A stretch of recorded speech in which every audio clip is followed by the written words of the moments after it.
A little surprised we have the decision already. Once again, in the CBA, it says this decision, once it gets to the NFL designee, it needs to be expedited. So I would have thought this would have come down before the Week 1 preseason game, especially since Deshaun Watson started that game, and to avoid that circus there. It didn't. I read it the same way as you. I think it's going to come down almost any minute now. And now I know, once again, they reported that there's active settlement negotiations. I wouldn't be going bananas about this. There was active settlement negotiations before the first ruling was handed down. All right, Watson's camp has to know they have no leverage here, none. I believe that at one point during before Judge Sue L. Robinson handed down her decision, the NFL was like, "We'll give you a 1-year suspension with a heavy fine, but if you say you're sorry, you get like 12 games. You go to counseling and you get a lesser fine." I don't know if he wants to do either one of those. He has sort of apologized, the old lawyer speak. Any women I've impacted, so he apologized without saying sorry, that sort of thing. What's the number of games they'll take? Another key thing is we've heard that the NFL wants to make sure he cannot play the Week 13 game this season against Houston. Once again, the circus that would bring. So he's going to get a 13-game suspension. He can play the last 3 games of the season, 4 games of the season. Interesting to see what if they were to get a settlement here, which I do think the NFL would like, by the way, to avoid going to the courts, which is where this thing is headed. If they don't settle here, interesting what that number is, what that popular number is for them. I think it's 13. I got 10. That's my number for going into the season. Just enough to ruin their season, but not enough to keep them off the field for the whole year. That would be my guess. All right, let's dive into the Yankees here a little bit. I know, George, it's getting tough for you to watch. It's the offense has really struggled, and they've called up Oswald Peraza. Hopefully, he can help them a little bit. And I think Estevan Florial is the other name of the Yankees. I mean, they're basically throwing darts here at this point, George. They can't make any trades. There's no one left they can get, and the offense is just in this huge funk. That's putting it nicely. I mean, they have been horrific on offense. Bad at bats. They're pressing. Nothing's going their way. This is not all that surprising with this team. We've been saying all season long, this is a home run hitting team. If those home runs dry up, and they have dried up, they're not going to score runs. They don't play baseball. They're not going to steal bases, hit behind runners. They don't do well with runners in scoring position at all. They don't get productive outs. It's been all season long, not just during the streak. With the home runs, they were hitting covered up for it. And now it's Stanton once again. He's been out 3 weeks. Rizzo's been in and out of the lineup, and now the other guys aren't hitting. You had to trade Gallo because he was a turnstile there up at bat here. It makes some sense to do this. Aaron Hicks had a rough game on Monday, to put it nicely, where he misjudged or just badly played a fly ball in center field that led to a run. And the Yankees can't afford one run to come in. And that run ended up holding up. And they had bases loaded, 1 out. He tapped back to the mound for an easy double play. It's not good, and they don't want Judge to play center field. Florial will come play center field. We'll see. He was once a top prospect. Peraza, interesting. Where's he going to play? He's one of their top shortstop prospects. Yeah. They like IKF. I don't know why. Does he take Torres out at second base, who really looked worthless over the past couple of weeks? Interesting dynamic for the Yankees. Also interesting notes coming out from the practice field today as the Patriots are getting ready to play the Carolina Panthers in week 2 of the NFL season. Will they even have anybody on the field left? They've been fighting all morning long. Guys get kicked out of practice. My gosh, we'll have an update for you coming up a little bit later in the show. But up next, it's our preview of the Denver Broncos in 2022. Fantasy football next. Great.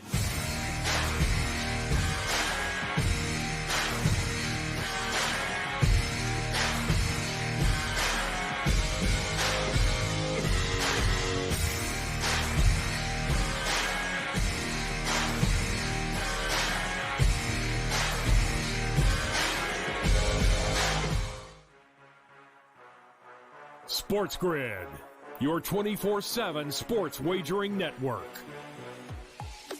They play less games. The early line. Take a look at the top 4 seeds here in the Big Ten. They're going to play less. Rodgers and the morning Russell after. Wilson. We saw movement in the marketplace like Fantasy Sports the Today. Cleveland Cavaliers are a little thin as well. Newswire. Minus 160 favorite on the money line today for Arizona. Pharrell Coast to CBG, Coast. that's where they win cups. They win Stanley Cups over there. Give me the Game Penguins. time kind decisions. of bizarre when you consider everybody is out for the Warriors. In-game live all I like access. I like Vandy against Bama. I think Vandy can win the game, take a 4.5. In-game live, prime time. The PGA champion. In-game live, overtime. All done before for the final bet. Get the winning edge. Only on Sports Grid. The early line. Fernando Tatis Jr. gets the 80-game suspension. He'll miss the remainder of this season, the playoffs this year, if the Padres do make it in, and the start of next year. But my favorite part about these stories always is the cover-up. We love when athletes come out and say, my bad, I made a mistake. I'll learn from it and move on. Don't use the old ringworm haircut. Stop the madness here. Enough with that. Only on Sports Grid. Pharrell, coast to To coast. PEDs intentionally, and people are still going to watch baseball the rest of the year and in the playoffs and the World Series. And then next year when everyone's kissing his ass, all of us won't kiss his ass because we know he's a user. The guy took PEDs. That's how he got all of his big fancy numbers, and that's how he got that big, fat, guaranteed 14-year, $340 million. The Sports Grid Network. Sports Professor Rick Horrow into the $1.3 trillion business of sports with your daily numbers game. Serena Williams, a neighbor, Palm Beach County resident, but more important, 23 Grand Slams. She's 40, but she has transcended the sport. Much the same as Tiger Woods did in golf, but maybe differently. Her next step is in fashion and business.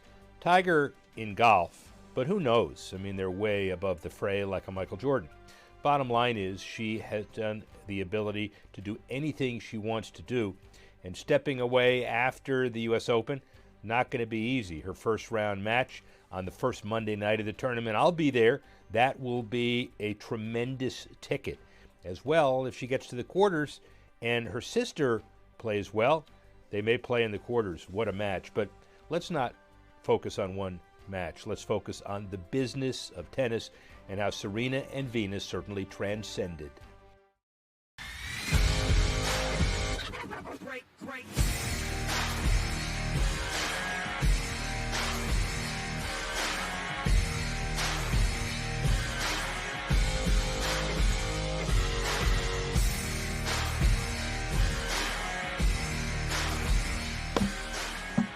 Welcome back to Fantasy Sports Today. As our team previews continue on today's show, we're taking a look at the Denver Broncos here on the program, George, and it has been a while since the Broncos have had a viable quarterback at that position. Make no mistake about it.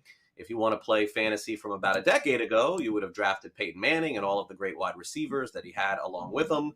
But since Manning left, George, it was a cast of characters through the years. Of course, Tim Tebow was right before Manning came in. And even after that, my gosh, like we could just go through all the different players that they tried at the position to no avail. And then this offseason, they believe that they have corrected the problem by making this big trade for Russell Wilson. And naturally, there's a lot of high hopes that that will fix the issue this year. Yeah, I mean, listen, you make the big trade for Russell Wilson, who wanted out of Seattle. I think they fixed the issue as well. For how many years, I think that remains to be seen, but they fixed it certainly for the next few years. And he's got good weapons around him, you know, good running game there, good solid duo. I know they lost Tim Patrick. That was a blow earlier this training camp. But, yeah, you got a good wide receiving group still there. And even a tight end I have hope with Albert O there. Defense should be good. I mean, this is a good, solid team. It's a good, solid football team. They play in a probably the toughest division in football this year with Kansas City, the Chargers, and the Raiders. It should be a lot of fun. I think a lot of these games, Craig, for me, in this division are going to be must-watch TV. Yeah, definitely so. So let's take a look at the average draft position as currently stands, according to the NFFC, the National Fantasy Football Championships, going into this weekend of drafting. For those of you who are, Russell Wilson, his average draft position is 81 right now as it stands. We have Javonte Williams, who appears to be their starter this year, is going early second round at 20. Melvin Gordon, who's been a little banged up this training camp, he's at 101. Cortland Sutton is at 64, essentially a fifth, sixth round pick. Same with Jerry Jeudy, fifth, sixth round pick. And then as George alluded to, Albert O, their tight end, since they sent Noah Fant to Seattle, he's really basically going inside the top 200, but is a very chic pick for a lot of people in fantasy football this season. So let's start off with Russell Wilson here, George. This can go a number of ways, honestly, for him this season. Wilson was hurt last year. A lot of the onus as to why maybe his numbers declined over the last couple of years has really been put on his former head coach, Pete Carroll. He naturally wanted to be in a more divisive offense, and he's going to get the opportunity to show that this season. But make no mistake about it, this is not a guarantee that he's going to go back to those numbers like he did early in his career in Seattle. And I think that you hit on the key point, too. Even if Wilson is really good, George, I mean, he's not 25, the times have changed a little bit for him. He doesn't run nearly as much, but certainly he's a massive upgrade over everything they've had. I guess the most important thing, all right? He is a massive upgrade. We're seeing right now Drew Lock can't beat out Geno Smith right now in Seattle. I think Drew Lock has COVID as well, so he won't play tomorrow. So, it's a massive upgrade here. And I think the whole team will feed off that, right? Confidence that you have a legitimate, probable Hall of Fame quarterback here. So I think they will feed off that and play much better offensively, where it won't be all relying on the defense and the run game here. So I think Russell Wilson will help this team. I think he will help it dramatically here. In fantasy, I did draft him in my home Superflex league, so I'm confident that he'll put up solid numbers. He's not a top 5 quarterback for me. He's more in that 6 to 10 range. You said the ADP was 81, I believe. That's round 7. It's about where he should go in quarterbacks. I still, in a 1 quarterback league, I'm probably still waiting. I'm not taking a quarterback in round 7. Even if Russell Wilson was there, I'm probably waiting a round or 2 more, just the way what I believe in. Especially, like I said, 12 teams, 1 quarterback league. I'm in no rush. If the 12th quarterback is good enough for me, it wouldn't be Russell Wilson, but it'll be somebody I can live with, maybe a Matthew Stafford, Trey Lance type, and I'm fine with that. So I think Russell Wilson will help this team dramatically. I do. Do I think he's going to be an ace fantasy? You mentioned he doesn't run like he used to, and I don't think that's going to change here. He only had 183 yards last year. Now I know it's only in 14 games, but still, even if you map that out, it's just a little over 200. Did have 513 the year before, 342, 376. I think we're looking at 300 somewhere. So definitely more than last year, but not what he used to have here.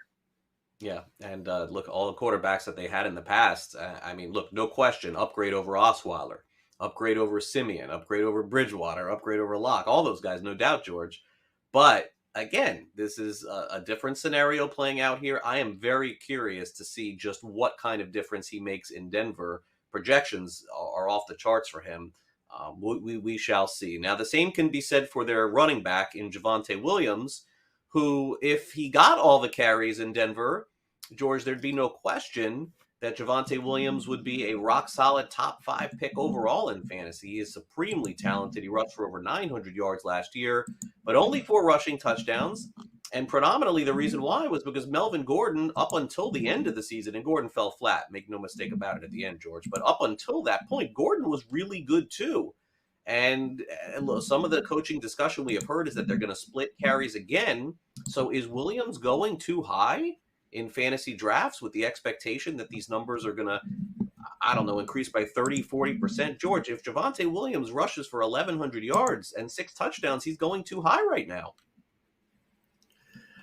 I mean, Gordon's a problem. A lot of teams have this where they do have a caddy, but Gordon is more than a caddy. Last year was pretty much a 50-50 split. And Gordon was more of a touchdown guy, so Gordon actually had more value last year in some ways, especially the way you drafted him. I have no doubt Javonte Williams is a better back. If they change it this year to make it 65-35, and Williams is their goal line back, well, then he's an easy top 10 back, easy.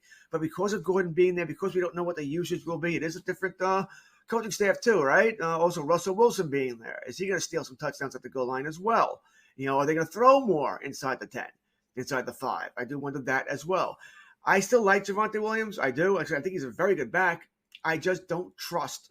I don't trust Wilson being there, that they're going to throw the ball more. I don't trust that Melvin Gordon's going to be not used as much as less as he should. I don't like it being anywhere near a 50-50 split. I do think it's more in Williams' hand this year, but I don't think it's going to be enough to make me feel comfortable with taking him in the second round.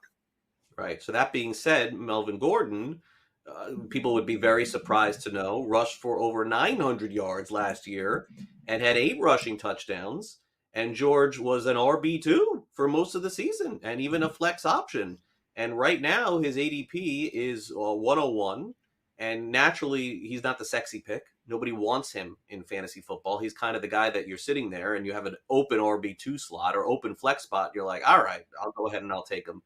But, I mean, there's a chance, George, that Gordon rushes for 800 yards and 7 touchdowns, which means he's being drafted too low. You can make a pretty strong argument that Gordon is the much better value. You said it. His ADP is 101. That's round 9, right? And round 9, Gordon, or round 2, Javonte Williams. I'd rather have some other running back in round 2, which whoever might be available there, and Melvin Gordon. Rather than Javonte Williams and whatever running back you're going to get in round 9. Like I said, I think the value is there to wait and get Gordon there, because I don't think they're going to avoid him or not use him. I think he is going to get his carries. I do think it'll be more in Javonte's hands this year. Like I said, it was pretty much 50-50 last year. I do think it probably gets to 60-40. But that's not a massive increase here. So yes, I would probably rather, in a vacuum, I'd rather have Javonte Williams. But as far as draft value, I'd rather have Melvin Gordon. Like I said, I'd rather have Gordon in round 9 or even round 8 than Javonte Williams in round 2. I can use that round 2 pick on someone else. Yeah, no, it's interesting, the dynamic of the Denver running backs. Usually Broncos through the years have had fantastic running backs, of course, as we remember back 20 years ago in fantasy football with Terrell Davis and Mike Anderson and Olandis Gary and Clinton Portis. They've had a ton of great running backs. It's just very hard to stay on the field on defense in Denver, in that building, because players get tired because of altitude. We'll see if both running backs are viable again this season. All right, coming up next, George and I will dive into the other players on the Broncos, specifically their wide receivers and tight end. And if you missed any of our season previews in the NFL, as far as fantasy football is concerned, go to sportsgrid.com. Check out our YouTube page. We're previewing one team each day right here on Fantasy Sports Today. And we'll be right back.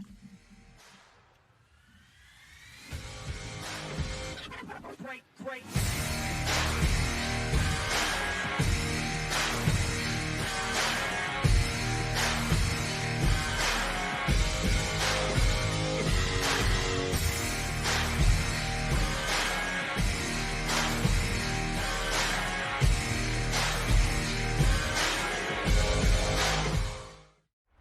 If you want to pick like a pro, you need to be in the know. The future of sports gaming is now, and we take you inside the lines, breaking down all the action and what it means for your bet slip. Turn down the game and tune into Sports Grid Radio.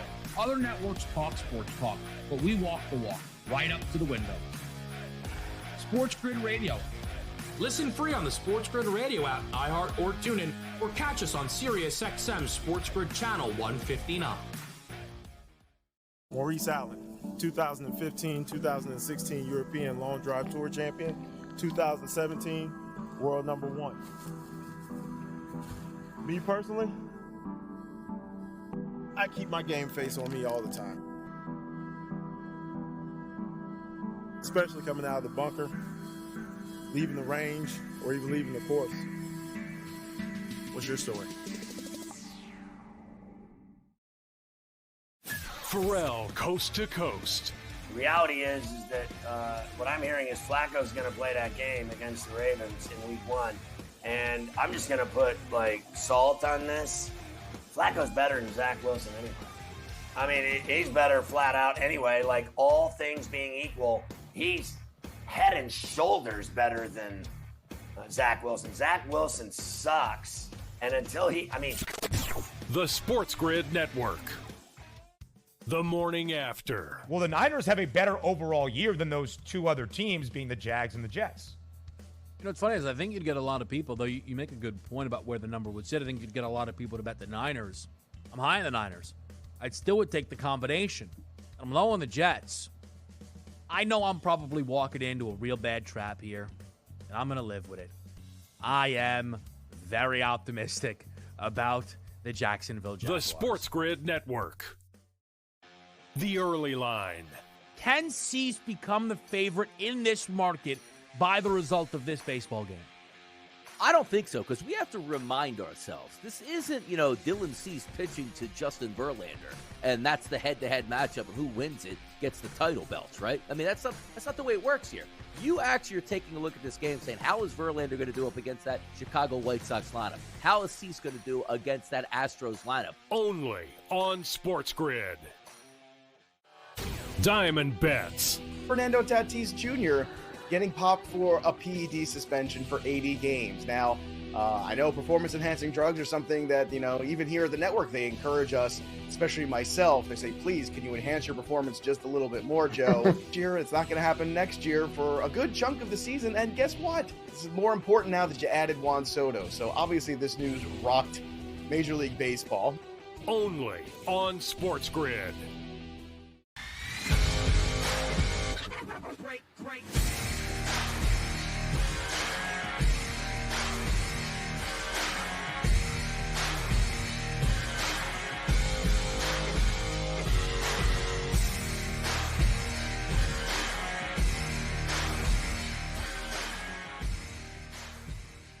Welcome back to Fantasy Sports Today on Sports Grid. Craig Mish. Today, George Kurtz in the house as our preview of the Denver Broncos on the show continues. We just went through the quarterbacks and running backs on the team, and we post all of these videos on demand each day over at sportsgrid.com and also on our YouTube page, so you can check those out as well.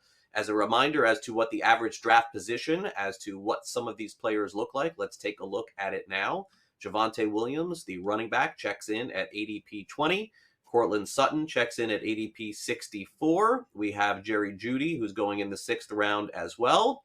Russell Wilson is at 81, and Melvin Gordon is at 101. So now we shift from the running backs over to the wide receivers. And this is a point of contention, George, for a lot of folks, because we're going to find out if it is the receivers or the quarterback with the Denver Broncos this season, because they have had no shortage of really good receivers for years, George. They've always had these players that you take and you think, my gosh, they're going to be better than what their ADP is. They get overdrafted. And finally, for the first time, this duo of wide receivers, we're really going to get a sense for the kind of talent that they have, because they've always been pretty good, but not wide receiver ones by any stretch. Yeah, it has been strange, but Denver, right? The quarterback or receiver, who makes who? I think in this case it'll be good for both parties here. We have heard that, for what it's worth, if you're debating Sutton or Jeudy in your draft, if anybody watched the ESPN draft last night, it was more entertaining than really information value there. But Jeudy went first. Probably the first time I've seen Jeudy go ahead of Sutton. Generally, it's been Sutton who's gone ahead of Jeudy. And that's where I would go. We've heard some reporters mention that whenever Russell Wilson is forced off his spot in practice and he's scrambling, the first receiver he looks for, Sutton. All right, that's probably good enough for me to go with Cortland there. I believe Cortland also may have had the most air yards last year per catch, so there's something to be that said for that also, although, once again, different quarterback, that may not matter. But I'd prefer Sutton over Jeudy, although I think they're both going to do damage here. It's a shame Patrick got hurt, because I think he would have been immensely valuable as well here, as far as another threat for Russell Wilson here. So I think the passing offense is going to score points. That's the bottom line here. Hamler, by the way, if you think about drafting him, probably more of a reserve for me later on in the draft. Somebody that goes on my bench, but also probably one of the first people I'm releasing once the bye week's hit. You gotta fill in those bye weeks to get a play in there and not take a zero. And Hamler would be probably one of those first guys acts. I'm not expecting huge things out of him. But like I said, I think this Denver offense is going to be different than what we've seen. I think they're going to score points. They're not going to be Chiefs and score 40 points a game. Not that kind of offense. More of a football offense. They have a passing game and a run game. They have a good tight end. They can spread the ball around. I think they'll be sort of fun to watch. Yeah, no, I think so too. All right, let's take a look at the wide receiver position with the Broncos, a little bit of a deeper dive into the NFBC ADP. And we'll start off with Cortland Sutton, George, whose average draft position is 64, almost 65. So he's basically a late 5th round pick in fantasy football. And for a lot of people, that's definitely a wide receiver 2. And for some who just don't value the position, maybe even a wide receiver 1. 778 receiving yards and 2 touchdowns. So what does that grade out at the end of the season, George? That is not anywhere near a starter in fantasy football. So this is a massive expectation jump for Sutton now that he's in this offense with Russell Wilson. Is it justified that Sutton can essentially come close to doubling these numbers this season? You're going to need, based on where he's being drafted, he's 23 overall, so that's wide receiver 2. You've got to have 1,100 yards and 5 or 6 touchdowns from Sutton this season to make that pick work. Oh, I think that's probably minimum. I think that's probably minimum. We use 1,100 and half dozen touchdowns. I mean, I think that's you better get more than that. If you're drafting him in round 5, I would want more. I would. So I think you're going to get there. All right, so I don't think it's going to be a bad pick. Let's put it that way. Now, if you're drafting Cortland Sutton 23 overall, you're drafting him right around guys like, Judy, Godwin's going in this range here for whatever reason. Darnell Mooney, St. Brown, and maybe even Marquise Brown. These guys you're going up against here. And I like Cortland Sutton more than most of these guys. I am that guy. Maybe I'm snobbish, but when I draft a wide receiver, I want him to have a good quarterback. Mooney with Fields, I don't know. I know he's the only guy there, but I don't know. A lot of the defensive attention coming his way as well. I have worries about Metcalf with Locke or Geno Smith. I don't know what kind of numbers he's going to be able to put up there without Russell Wilson. So I'm not going to tell you I'm all in on Sutton because I'm not all in. But I would feel somewhat comfortable because I think those numbers will come up. 778 yards. He's not going to double it. That's not going to happen. But, 25, 30% better. That gets you to that 1,100. The touchdowns to me can be finicky. From year to year, that's not definite unless you're Matt Ryan and Julio Jones, and Julio's not getting any. So I'm okay with Cortland Sutton. I think this is the guy that reminds me, it could be a league winner. If you get him around 6, 7, whatever it might be. I know his ADP says end of round top 6, end of 5, top 6. This guy could be a league winner if he takes off. I like Jerry Jeudy also, by the way. We're not talking about him at all. I like Jeudy as well. I just like Sutton a little bit more. Okay, so let's get into Jeudy here a little bit, who was as good as any wide receiver that I've seen in Alabama in a long time. Like I thought Jeudy George was going to be an absolute star. So the question is it time for him this year? Because when we look at his stats from last year, they're ugly. You don't want to look at them. A lot of injuries, and he averaged about 20 yards a game, and he didn't score a touchdown. So naturally, he's being drafted right around the Sutton area, which is interesting, George, which tells you that a lot of people in the NFFC feel that Jeudy could be good, if not better than Sutton. And when you look historically speaking at Russell Wilson and what he's done, yes, he had DK Metcalf the last couple of years, but George, who were his main targets for a decade? Tyler Lockett, Doug Baldwin, a lot of the little dudes over the middle of the field, right? Like, the little rainbow pass, which sort of fits more of what Jeudy does as opposed to Sutton. So I'm curious your thoughts on what you think Judy's expectations are this year. Yeah, I think what you said there is important. Russell Wilson does throw a good deep ball, a rainbow ball. He does. And hits the target. I think he will, and he will take shots. He's not afraid to take shots. So I think this does fit Jeudy more than Sutton in that way. I think we're going to get big games out of Jeudy. I do. I think there'll be games he catches 1 or 2 of those balls. All right, and all of a sudden the numbers pile up there. But I think Sutton is probably a more consistent threat. That's why. What are you more of a gambler, or you want that guy, going to spread out his numbers and give you the same amount? You know what you're going to get each week. I think with Sutton, I know what I'm going to get each week. Jeudy, I think he'll have bigger weeks and also some quieter weeks here. But there's I have very little doubt that he's going to have probably the best season of his career this year, assuming he plays a majority of the games. I don't know if I can bank on anyone to play 17 games in the NFL. I don't know if that's realistic in this sport anymore. But he's got to do more than 10. He can't play 10. Give me 14 plus games, I'll take it. And I got to think once again, he's going to approach the same numbers we're hoping Sutton can, the floor for Sutton, the 1,100, 5, 6 touchdowns. I got to think we're hoping the same thing with Jerry Jeudy. I wonder this. If neither guy reaches those totals, Craig, if neither one gets over 1,000 yards, neither one gets 1,100, how does this offense function? Right? These guys have to reach those numbers. Have to. There's no other really wide receiver on the roster that's going to really challenge these guys. There's no Tim Patrick. I may like AO at tight end, but he's not going to do that kind of damage. He's not Travis Kelce. Right. And the run game is good, but it's not really the focal point here. So I got to think both guys are going to have really solid to good seasons. I'm not going to say great or anything like that, but I think they both can have solid to good seasons where they both get over 1,000 yards. Could be a very dynamic season for the Denver Broncos at wide receiver. Now at tight end, as you mentioned, Noah Fant. Well, wow, he probably would have been great in this offense, George. But look, you have to give to get, and they gave him up in that deal for Seattle. But Albert O, who no one even knew his name, I still can't even pronounce his last name, didn't play in the first half of last year, honestly. But then Fant, as he has, got hurt, and he came in, played in a few games, got 300 receiving yards, and also scored 2 touchdowns. But even with him being the starting tight end in Denver, and I guess when you look at historically speaking with tight ends in Seattle, Russell Wilson was not, targeting tight ends all that much, and maybe that's why Albert O essentially is not being trusted as a tight end 1 in fantasy football, and he's basically borderline tight end too. Now, this is the kind of player, George, where we've seen the community in fantasy football either be in love with or be completely out on. Is there middle ground here, or do you see it the same way? Well, I can tell you, there's a player that in the leagues I've drafted in right now, there's a player that's going to I could determine my fate. It might be AO, because I've got him in a couple of leagues here. Now, when I draft AO, what you said is perfect. He's not a tight end one. He's not. And you don't need to draft him as a tight end one. Generally, I'm taking him if I didn't take one of those big tight ends early. If I have no tight end, maybe I ended up with I'd be happy with Noah Fant, but maybe if I ended up with a Fant type, something like that. I don't like Fant in the offense he's on now. But if I end up with a Fant type, in other words, I didn't draft the top 8 tight end, top 9 tight end, then I draft Fant, I'll take AO. Maybe I'll catch something lightning in a bottle here. I do think he'll be worth somewhat, do some damage in Denver. I think one of the reasons why Wilson never really had it, was big with a tight end in Seattle is they never gave him one. I know he had Jimmy Graham, but that was after Jimmy Graham wasn't Jimmy Graham anymore.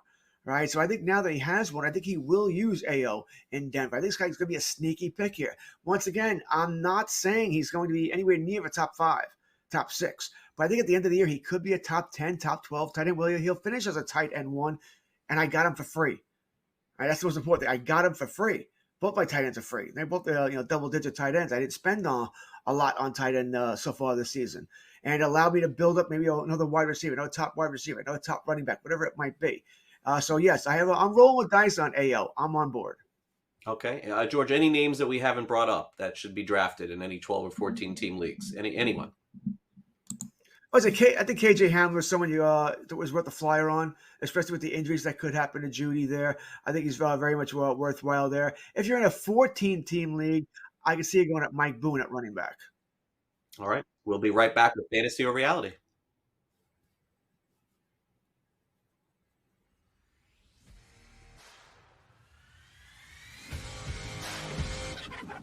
Great.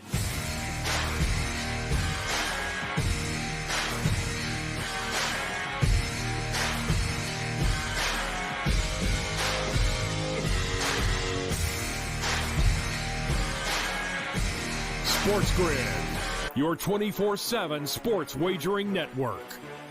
People are going to the betting window betting and betting them now before the trade takes place. How dare they do what's fiscally responsible? See how it plays out. Buffalo's going all in right now. Football full circle. All their chips in the middle of the table. It's do or die for them. And Godwin being out, they've had a little bit of a shakeup. In-game live all access. You could take the points.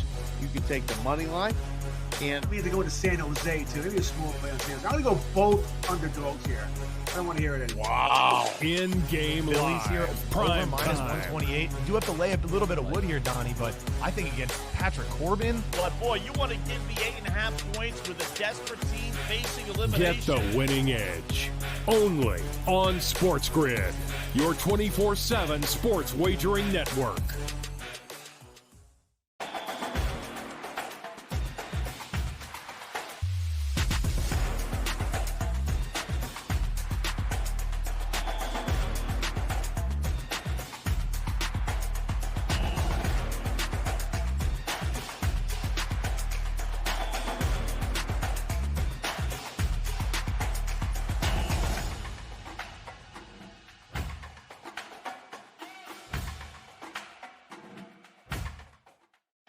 The early line.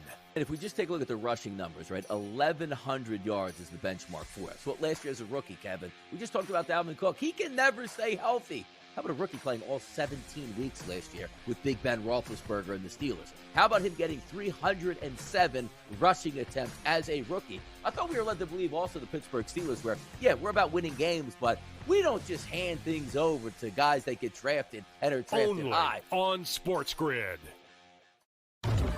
Fantasy Sports Today. Ezekiel Elliott declines even more and loses, let's say, 15% of the touchdowns and of the yards. He's being drafted way too high in fantasy this year. I mean, I guess Ezekiel Elliott's supporters will point out, well, before he suffered the injury last year, sprained, I want to say his MCL, but I'm not, don't remember specifically, but it was a knee injury. Before the injury, yes, he was good, but it was 4 games into the season. The Sports Grid Network. Ferrall, coast to coast. Tell me why you're so high on Herbert and the Chargers. They never get it done. Number one is injuries. This team seems to be snake bit. If that goes their way this year, the only thing that's going to prevent them is coaching. The coaching and the offensive coordinator, Joe Lombardi, he has a strong-armed, one of the most talented quarterbacks in the league in Justin Herbert, who is young and can throw the ball all over the field. And they have one of the shortest target depths of any team in the NFL. The Sports Grid Network.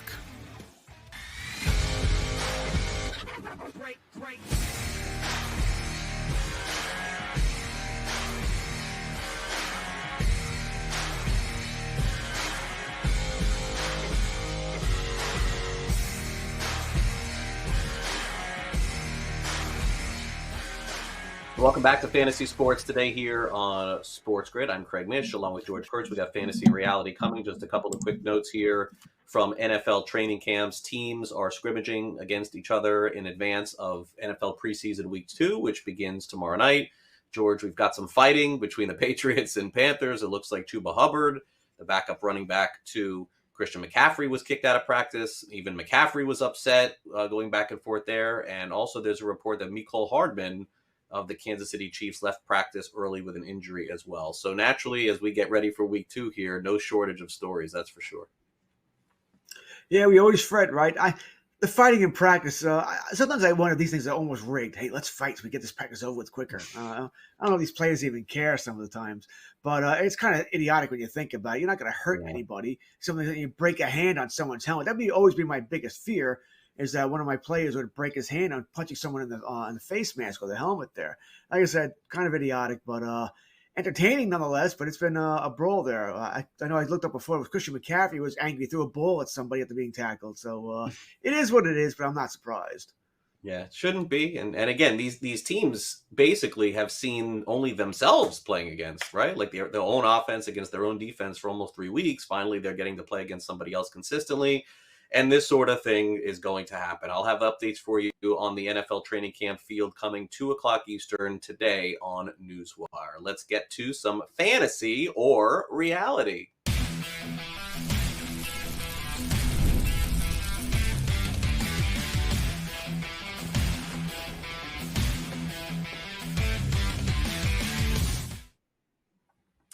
All right, George, let's get into the Atlanta Braves here a little bit. They've won 2 games in a row against the New York Mets. They still have an uphill battle to win the division, but do they have an uphill battle for the future? A lot of people say the answer to that is no. They've locked up Ronald Acuna long-term. They've locked up Ozzie Albies long-term. They've locked up Austin Riley long-term. And then last night, Atlanta Braves made it official.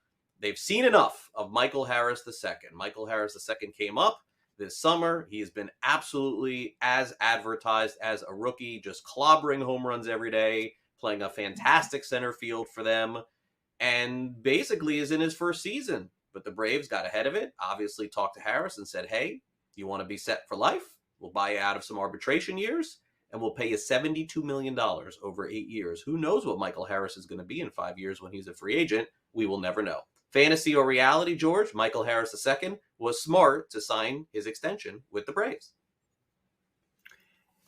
This is close for me. If he was a pitcher, no doubt, sign the extension, right? Because you can blow your arm out at any time and not be the same guy. A hitter, I tend to want to bank on myself here. But, you said it, 5 years. They bought out 5 years, including the arbitration. You lost a couple of free agent years. If you're going to be the player you are now, yeah, you lost money here. But you got $72 million. And yeah, after taxes and the agent, whatever, it's $40 million. But still, you're doing pretty good here. It's life-changing money here, and you're set. You can relax. You don't have to worry about anything. I think it depends if you want to bank on yourself. Yeah, I kind of think, I got to admit, I think this is a fantasy. I don't think he should have signed the contract. He looks like a pretty good player. That speed's going to play. I think I would have banked on myself here if I didn't need the money right away. If I didn't need the money right now for whatever reason, maybe at family obligations. We've seen this before with players, and they need the money right now. I think fantasy for me. I would not have signed this contract if I was Michael Harris. I don't blame him for doing it, but I would not. I think I would have banked on myself. Fantasy. Yeah, what's interesting is that there are some people that are comparing this to another center fielder who signed a contract extension in the offseason but was closer to free agency, and that was Byron Buxton, who signed a 5-year, $100 million deal. So when Harris looks at that and says, what's $28 million, I think this is a reality. And the other part about this that always sort of gets me, and George, your point is well taken, I understand, is that we don't know the personal situation for any of these players. And who are we to say that Michael Harris couldn't use the $72 million? Everybody's situation is different, and we don't know what anybody is going through. We don't know what their life is. We don't know what their finances are. We don't know what their family has too. So who am I to criticize that? Braves are just doing an amazing job of locking up their future. And when you go to Harris and you say, hey, do you want to be part of this for the next 5 years with these dudes? Oh, Matt Olson's another one that they signed to a contract extension. So the Braves are going to be good for a long time. Will their pitching be good forever? Look, that remains to be seen. They've had to sort of piece that together, George. Spencer Strider from a bullpen guy to a starter. Charlie Morton. Yeah, keep signing these one-year deals. Ian Anderson's gone backwards a little bit, right? Like Kyle Wright's been good, but you never know. So the pitching is going to have to equalize where their hitting is in terms of long-term deals. But I got reality. It was smart. I don't know Michael Harris to make a decision on that. And if he thinks that this was good for him, then so be it. And if he waits it out and tries to get the Buxton deal, what is it, 5 years, 100? Is there that big a difference? I don't think so. All right, let's move on to the NFL field where Drew Lock was traded in that deal with the Denver Broncos. Now, Lock, of course, a former first-round pick of the Broncos, certainly did not work out there. They moved him to Seattle, had a new lease on life, and a potential shot to start for the Seahawks this season. But unfortunately, he came down with COVID, so he is not going to play in tomorrow night's, or Friday night's, NFL preseason game. I believe it's I don't know which day it is, whenever it is. He's not going to play. Geno Smith gets another opportunity. But there's still time, still a month before the season begins, a little bit less than that, about 3.5 weeks. Fantasy reality, George, Drew Lock has already lost the Seahawks quarterback battle. This was a strange couple of hours yesterday, right? First we had heard that Drew Lock was going to start the game. I think it's Thursday, but maybe it's Friday. It doesn't matter. And he was going to start the game, but that he was still second on the depth chart. But he would start the game. I guess they want to see him with the ones, which makes perfect sense. I understand that. And then he had COVID. He's not going to play at all. I think this is reality now. He's probably going to be out through the weekend, or maybe he shows up Saturday or Sunday. But the game's already over. You can't play. I think his chance to start was tomorrow, or whatever this week. Let him see what he can do with the number ones, with Metcalf, with Lockett if they're going to play. Let him see it. And I think the fact that he's losing that now, no one's playing week 3. I don't think they're going to play week 3 as far as the starters. So I think right now it is Geno Smith. I'm not saying Lock won't start this season. They're both Geno Smith and Drew Lock are both going to be started at some point this season. I doubt Geno Smith is starting 17 games. But I think as far as who starts week 1, I do think it's now Geno Smith. I think Lock will be in a come-from-behind mode here. I think we'll see him at some point. I think you have to see him at some point. But I think the Seahawks, they don't have an answer at quarterback right now. Maybe Jimmy G does get released, which I think is what San Fran's going to have to do. They're going to have to move on here and say, listen, we can't get the value we want for Jimmy G. There's no trade out there. I guess once we find out the suspension from Deshaun Watson, maybe Cleveland revisits this. And if Craig is right, it's closer to 10 games. Maybe they don't get him. If I'm right, it's 13 or more games. Maybe they do go out and get Jimmy Garoppolo. So we'll see that. But I think Seattle is just waiting. I think that's what they're waiting for. For San Fran, we're not going to pay anything for him. We know you have to release him. We're just waiting for that to happen. And maybe Jimmy G's their quarterback. So I'm going to say, like I said, this is a reality. He's lost the starting job for week 1, but he will start at some point this season. Yep, I think that you and I are going to be in lockstep on this one. We disagreed on the first, but yeah. And the other thing, too, is you got to know the coaching staff. And Pete Carroll, to me, just reeks of let me put the veteran guy that I already know in there, which is, of course, Geno Smith. But as George, you said, this is just not a good situation going into the year. And it is bizarre to me that it looks like Seattle is one of the worst teams in the NFL. They may not be the worst, right?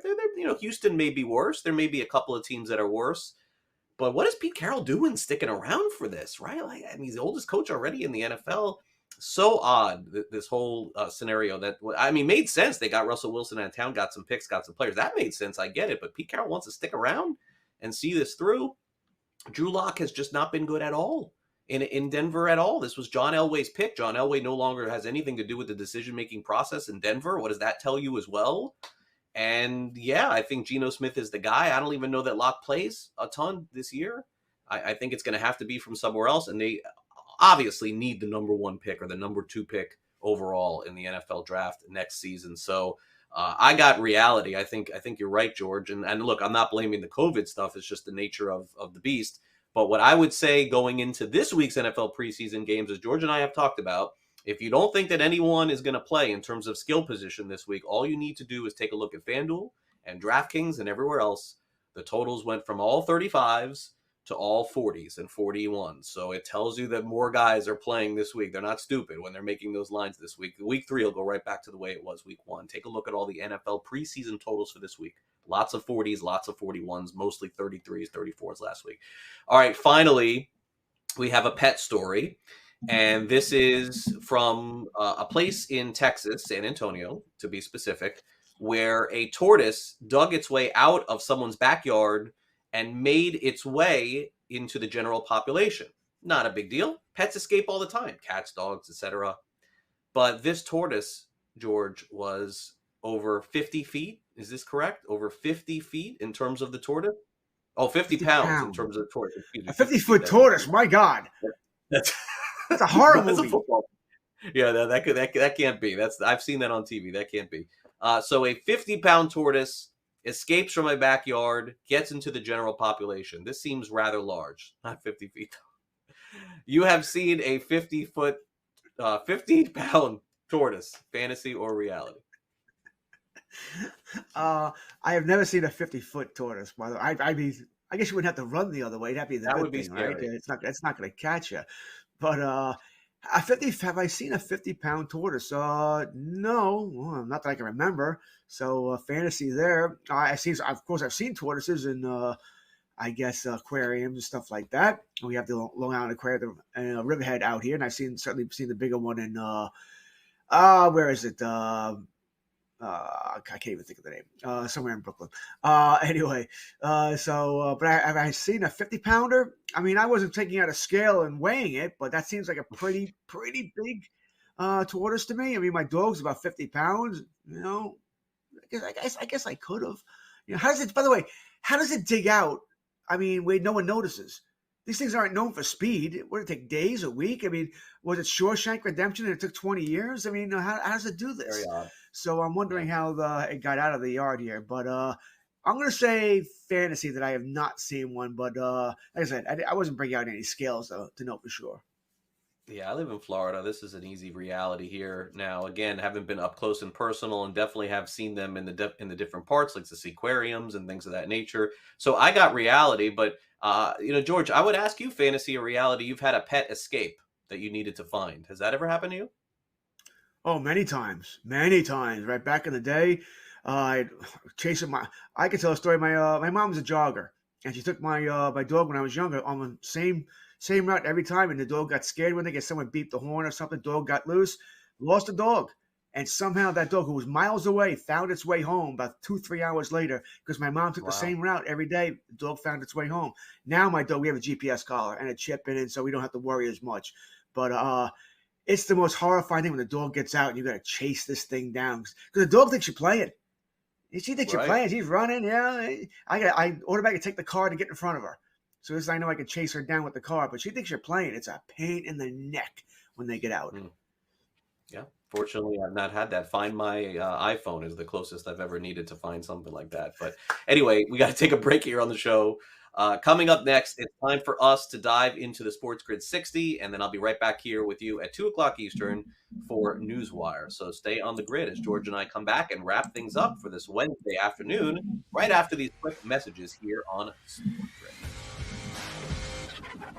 Great.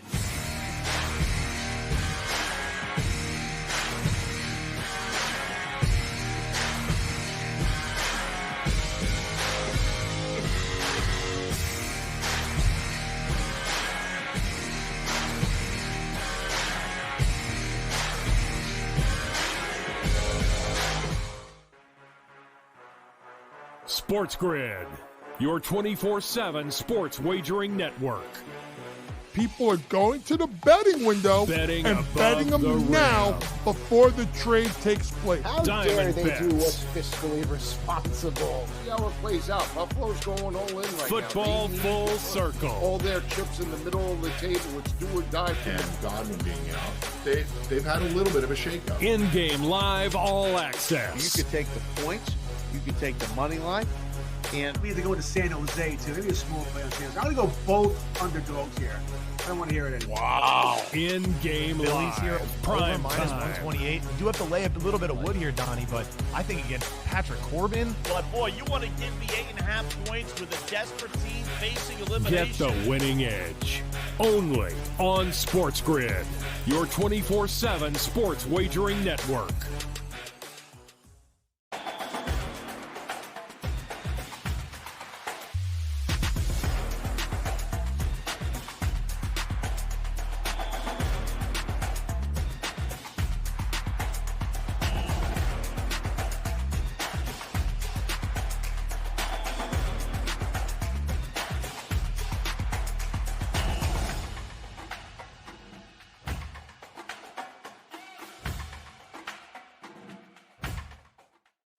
The early line. And if we just take a look at the rushing numbers, right, 1,100 yards is the benchmark for us. Well, last year as a rookie, Kevin, we just talked about Dalvin Cook. He can never stay healthy.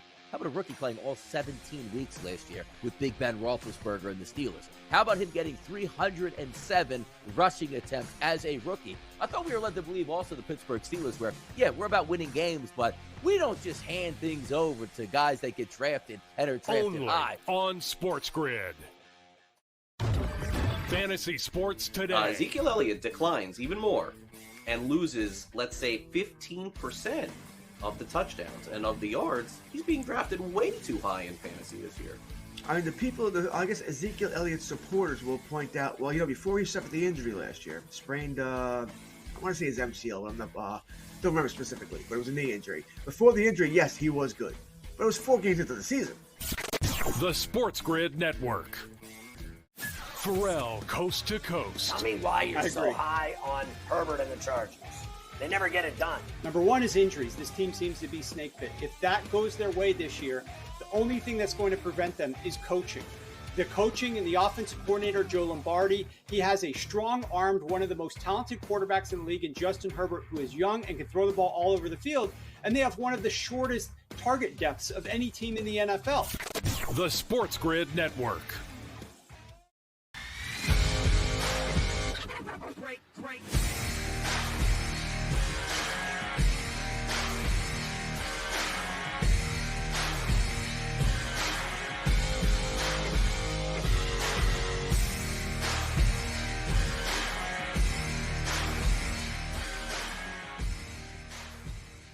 Our fantasy football team previews tomorrow will continue here on Fantasy Sports Today. For those of you who are drafting this weekend, make sure you tune in as we take a look at another team right here on FST. Before we get out of here, let's turn it over to George Kurtz and see what's on his mind today as he delivers our Sports Grid 60.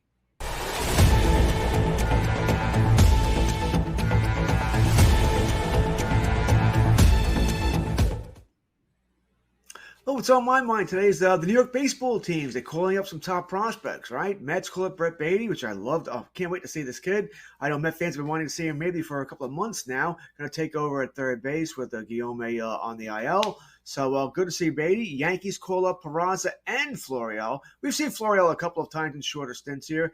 He should play center field. Aaron Hicks has been awful here, both defensively and offensively. I'm curious what they do with Peraza. He is a shortstop, but we all know Anthony Volpe is the Yankee shortstop of the future, probably as early as next season, maybe September. So is he going to play second base? Gleyber Torres not hitting it all of late, and yesterday had an awful error on a throw down from Chirino on a stolen base hit where he just waved at the ball and let it go right by him. Not a good look at all for a struggling baseball team. So we'll see what these new top prospects for the New York baseball team, see what they can do.